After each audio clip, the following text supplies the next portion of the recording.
Hello, everyone. I'm Stephen West. This is Philosophize This. Thank you to the people that support the show on Patreon. Could never do this without your generosity. Double thank you to the people that go through the Amazon banner, located on the front page of philosophizethis.org. I hope you love the show today. So today is the first episode in a series on a man named Arthur Schopenhauer. Notoriously a guy that thinks this world is a pretty miserable place. Notoriously a guy that sees our everyday lives as similar to being in a sunny plain with a dark cloud looming over your head that follows you around. You know, you see the sunlight all around you, you try to get to it, but you never will. He's notoriously a guy that sees the pinnacle of human virtue, or a sage in his particular philosophical system, is someone that rejects any sort of worldly human desire and spends their days living like an ascetic monk, depriving themselves of everything. Now, I'm going to go out on a limb and say that the majority of people listening to this probably don't view their lives in the same sort of pessimistic way that Schopenhauer does. Probably a little confused right now. Why would he say that? In this series, we'll ask the hard-hitting questions. Is Arthur Schopenhauer just a drama queen? Is this the world's oldest 13-year-old kid that didn't get an iPad for Christmas?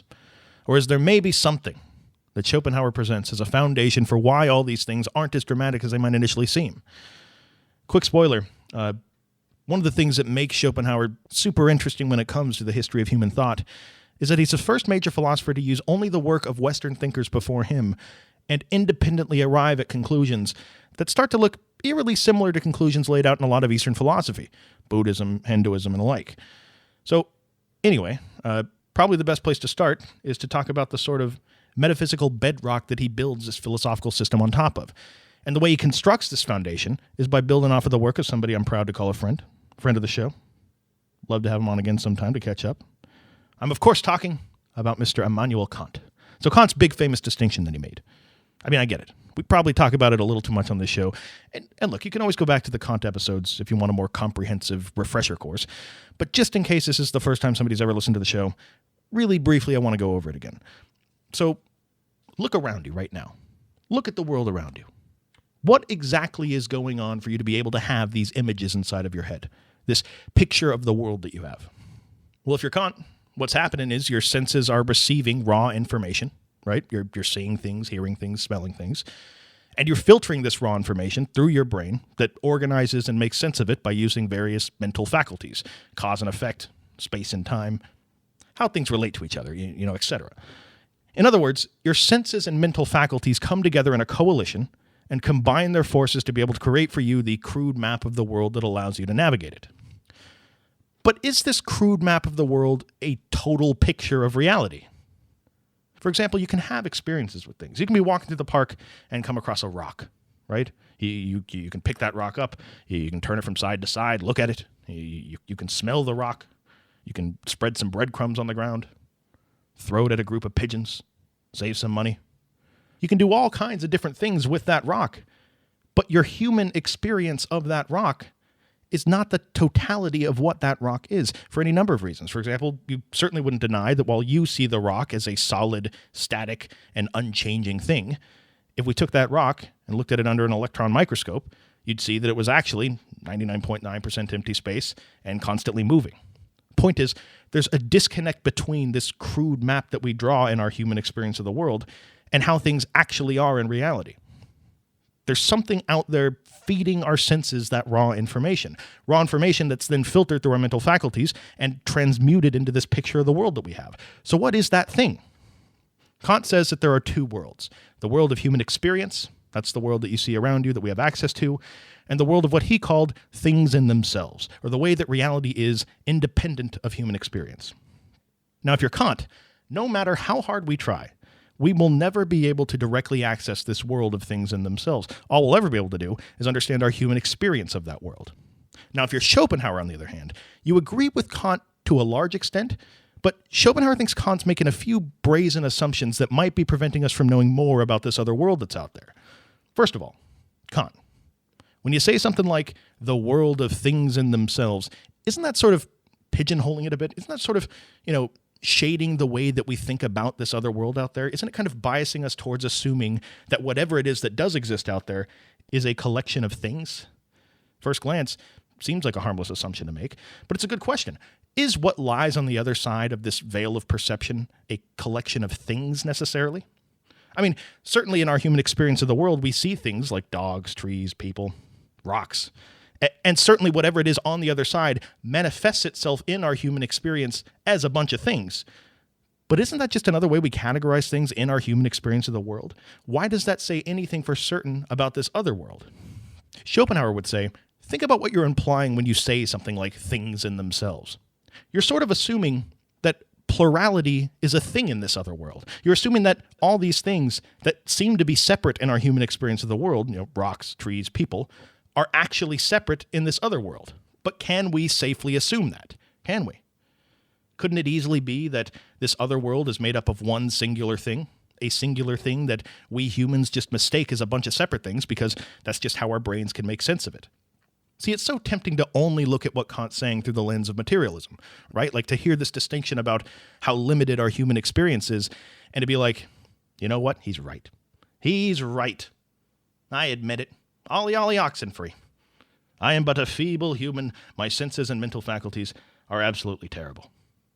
But maybe this is just a crude map of what actually exists. But look, let's just be real. Let's just be real for a second. When I'm looking at a tree, whatever it is that's on the other side of that pretty much looks like a tree, right? I mean, look, sure. Maybe if I had some better eyes, I could see it differently. Sure, if I had the eyes of a pelican, I'd be able to see things a little bit better. Congratulations on that. Maybe if I had some superhuman level of mental faculties, if I had the mental faculties of Captain Crunch, if I was a Captain Crunch looking pelican seeing kind of guy, maybe I'd order things a little bit more clearly. But ultimately, if I somehow had access to this world of things in themselves, trees would still pretty much look like trees. They just wouldn't be the crude outline of it that I have right now. But Schopenhauer would ask, why is that necessarily the case? And doesn't that just sound like what a human being would tell themselves if they wanted to feel super special? Like if they wanted to tell themselves that these senses and mental faculties that really only depict the world in the way they do because they gave some mutated fish with a gimp leg a reproductive advantage in a completely random set of atmospheric conditions. Yeah, these senses must just have a vice grip on the fabric of reality, right? Starts to make you wonder about what this world of things in themselves is like. What might it be like? Another question, how strange of a place might this be? Given the fact that we're really only basing what seems likely about it on our own human intuitions. Again, Kant thought that we'd never be able to directly access this world of things in themselves. We'd only be able to access our human experience of it. And again, Schopenhauer agrees with Kant to a large extent, but he thinks Kant's overlooking something that's extremely important here.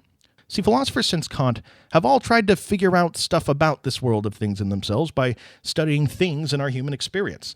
They'd go and look at things like rocks and trees and people, all these external things that appear to be separate from each other in our human experience. And a common strategy that they use is to try to somehow subtract our human experience from them, goal being to hopefully learn something about the things in themselves. But Schopenhauer thought, instead of looking outside of ourselves for an answer, why not look inside? Why not turn inward and try to understand something that we have a much more intimate understanding of than anything outside of ourselves He says it here, quote, consequently, a way from within stands open to us to that real inner nature of things to which we cannot penetrate from without. It is, so to speak, a subterranean passage, a secret alliance, which, as if by treachery, places us all at once in the fortress that cannot be taken by attack from without. End quote. Schopenhauer would want you to ask yourself, what are you at your core? Like, look inward right now. When you truly endeavor fearlessly into understanding the nature of your being, what do you come face to face with there? What are you? Well, you seem to be a bag of skin and bones. But it's a bag of skin and bones that seems to be animated by something, right? No, he's not talking about a soul or a spirit here or anything. He's an atheist.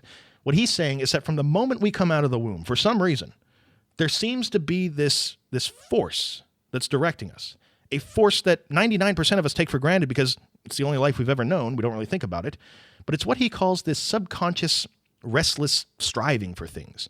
This restless striving for your next meal or a new car or a better job. If you're a baby, it's for your next bottle or to roll across the room and try to stick your maraca toy into a light socket. They seem to like to do that for some reason. Point is, why does the default state of human being seem to be animated by a constant restless striving for things? Always wanting, always reaching and trying to get something. You got your new baseball hat. Nice. And now what? What, you're done? You just spend the rest of your life sitting around staring at it, stroking it, like you're Gollum. No, you find something else to restlessly strive for. We'll talk a lot more about this dynamic in the next episode, but the explanation for all of this restless striving, if you're Schopenhauer, is that the world of things in themselves is not a world of things at all. That what exists on the other side of this veil of perception is a single force that he calls the will to life. Sometimes he just calls it will. Personally, I'm not a big fan of calling it that. A little bit misleading. Reason being, when you're talking to people in the top levels of these major universities about philosophy, calling it will in that context just starts to become kind of confusing because, well, it's the name of the great philosopher Jaden Smith's dad, and people start to get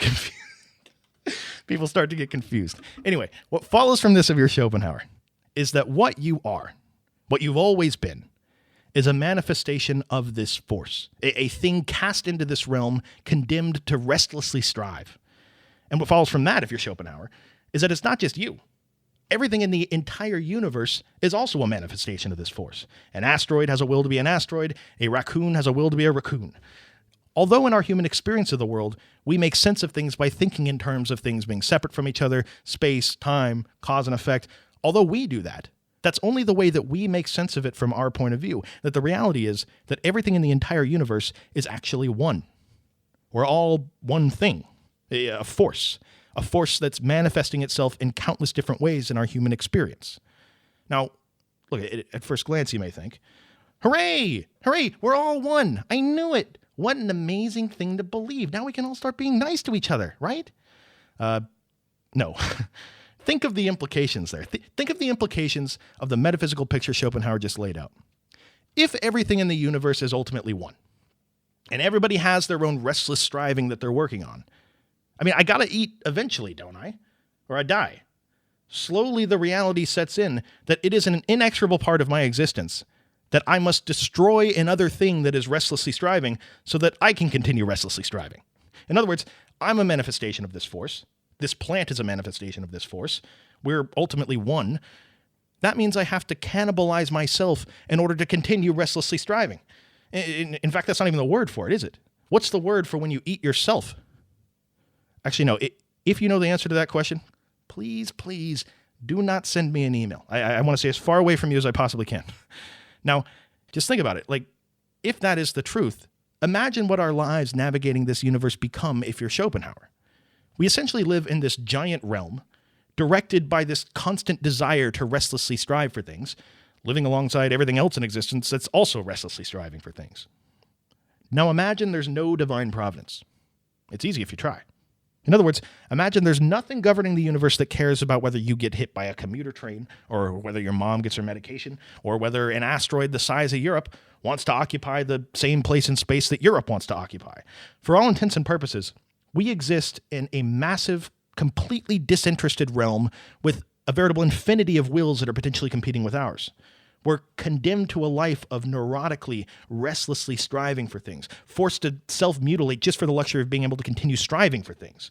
And to top it off, once you're aware of the reality of the fact that we're all one, now you get to look around you and witness the massive amount of suffering that's visited every second of every day and realize that that's ultimately you suffering.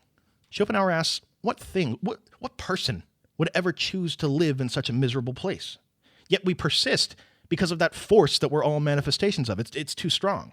Most people go their entire lives not even considering it, just restlessly striving until they die one day. He actually thinks it's being aware of how miserable this universe is that ultimately prompts people to do any kind of philosophy. He seems to think there's some kind of connection between how miserable you think the world is and your level of intellect. He says, quote, "The lower a man is in an intellectual respect, the less puzzling and mysterious existence is to him. On the contrary, everything, how it is and that it is, seems to him a matter of course." End quote. In other words, if you're Schopenhauer, you spend your entire life trying to wrap your head around this force that we're all manifestations of, while some other dude just never even thinks about it. Or I guess a better example, if you're of a high intellect and existence is mysterious and interesting to you, you're the kind of person that'll seek out stuff like, the Philosophize This podcast with Stephen West, while everybody else just sits at home, slowly dying, watching Larry the Cable Guy. Now, some of you out there are probably saying, oh, come on, Schopenhauer. It's not that bad. The world is not some miserable place necessarily. What about all the good stuff? Look, maybe you're miserable. Maybe you didn't design your life in a way where you have amazing people and things surrounding you all the time. But I did. And I can tell you from experience, the universe is not a miserable place. See, to Schopenhauer, we do this, don't we? We plan and design our lives around trying to drown out that constant hum of misery that's in the back of our minds.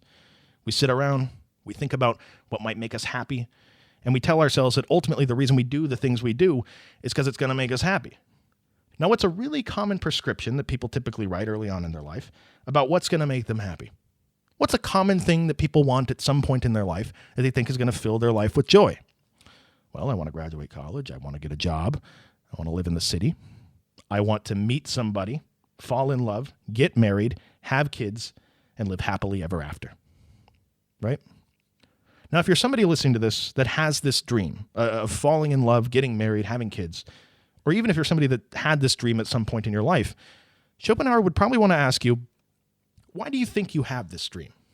Specifically, this one in particular. Why do you think so many other people have this very same dream? What is it about it? Why are you so sure that getting married and having kids is going to bring you happiness? And intuitively, as human beings, the answer seems pretty straightforward, right? Companionship. Someone's always going to be there for you. You got these rugrats running around with mammalian brains. They can't even choose to hate me if they wanted to. Biologically, it's destined. Sounds like a pretty good deal to me. But Schopenhauer would say, that may be the story that you tell yourself in your head of why you want love in your life, but it's not why you're actually doing it. And look, love to Schopenhauer is no question one of the greatest things about life. He's just saying, understand the true reason you have such a strong desire to fall in love during your lifetime. He thinks that love is an elaborate scam. Run from the altars. Call the attorney general. You are being conned, people. It's all a big scam. You're not getting married and having kids because you think it's going to make you happy. No, the will to life, this force that we're all enslaved to, is subconsciously compelling you to want kids for the sake of the propagation of the species. And if you doubt this, just think about the decision to have kids for a second. Think about all the costs that are associated with it. The financial costs, diapers are expensive. The emotional cost, cleaning crayon off the wall.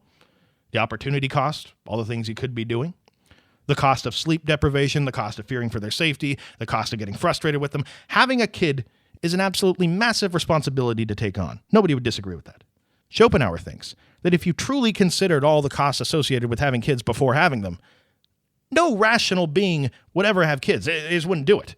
No person thinking clearly would ever trade 10 to 15 minutes of feeling good for a lifetime of costs and responsibilities. He says that the will to life realizes this, and it needs some powerful feeling that it can evoke in you and make you into a completely irrational person for a short period of time so that you'll have kids and keep the species going. We call this feeling of irrationality love. Love feels so good when you have it, and people want it so badly in their lives. But to Schopenhauer, it is the vehicle driving you to commit some crime that you'll later plead temporary insanity to. I mean, think of all the irrational things people have done in the name of love. Think of the blinders they put on. Think of the stories they tell themselves, the games they play. These are sick people. Now, some of you may be asking, okay, Schopenhauer, if love really is what you say it is, if it really is just a force that's enslaving me with the sole task of propagating the species, why don't I love everyone? I mean, couldn't I have kids with basically anybody walking down the street, barring them having had some sort of tragic accident? Well, yeah, you could. But the propagation of the species is not just concerned with sheer numbers. There are other criteria involved. And that whether you realize it or not, to Schopenhauer, the reason you fall in love with the people you do is not because you actually like things about their personality or feel comfortable with them. It's because you're subconsciously reading something about them. You're reading that they have strengths in areas that you have weaknesses, and they're reading that you have strengths where they have weaknesses. Aspects of both of your characters and appearances balance out each other, the end product of this entire exchange being more balanced and healthy children that are more likely to go on and reproduce. Schopenhauer thought that people who are tall tend to end up with people who are short. People who are meek tend to end up with people who are more courageous. Even though to you it just feels like you're making a free choice and that you really just like this person, what's actually going on is you're being subconsciously manipulated by the will to life to be attracted to a person that will create balanced children and propagate the species. Now, this really just leaves one question. If you're somebody that's unfortunate enough to be, a 1 out of 10 on the attractiveness scale, where are these hordes of supermodels that are helplessly attracted to me, Schopenhauer? Where are they? I'm walking proof that you're wrong, Schopenhauer. But he does bring up an interesting point, right? Maybe this is the reason so many people have the experience where they meet somebody, they fall in love, get married, have kids, and then either get divorced or remain immiserated in a relationship for decades, staying together for the kids. Why is that such a common thing that people do? Schopenhauer says that getting married is like grasping blind into a sack of snakes and hoping to find an eel. This is one of my favorite passages of his. It's from his work, The World as Will and Representation. It goes like this, quote, "A girl who rejects the proposal of a wealthy man and not an old man, against her parents' convenience, according to her instinctive inclination, sacrifices her individual welfare to that of the species. But on this very account, we cannot withhold a certain approbation, for she has preferred what is more important and has acted in the spirit of nature, whereas the parents advised her in the spirit of individual egoism. In consequence of all this, it seems as if, in making a marriage, either the individual or the interest of the species must come off badly. Often this must be the case, for that convenience and passionate love should go hand in hand is the rarest stroke of good fortune." End quote. What he's saying is, if you're with someone, in his view, you're only with them because the will to life is subconsciously coercing you into having balanced children with them. And that may render you in a state of temporary insanity, but just know that once you have the kid, you aren't necessarily with somebody that's emotionally compatible to you. Once you propagate the species, once that haze of insanity lifts off of you, you may very well find yourself in a relationship with somebody that you actually despise. One thing's for sure to Schopenhauer, much of the time people do find themselves fighting a battle to stay together, and that it's extremely rare if you happen to fall in love with somebody that you're actually compatible with, because, to Schopenhauer, the criteria you were using initially to choose them had nothing to do with compatibility. Anyway, Schopenhauer was a huge fan of love, despite not having much of it himself throughout his life. Maybe we can sum up like this. I think the key thing about love that he'd want people to realize, preferably as early in life as possible, is that we often sit around and we think about how our lives are going to play out. We know that we want to be happy. And in that process, we often mistakenly conflate falling in love and being a happy person. We often think that there's some sort of direct connection between the two. But Schopenhauer wanted us to realize that the process of falling in love and the process of being a happy person are completely separate from each other. You can be happy without love, and you can love someone without being happy. And try to understand love for what it truly is. It's a tool. It's an extreme feeling that is needed to temporarily convince perfectly rational beings to do the most irrational thing they could ever do in their lives. Thank you for listening.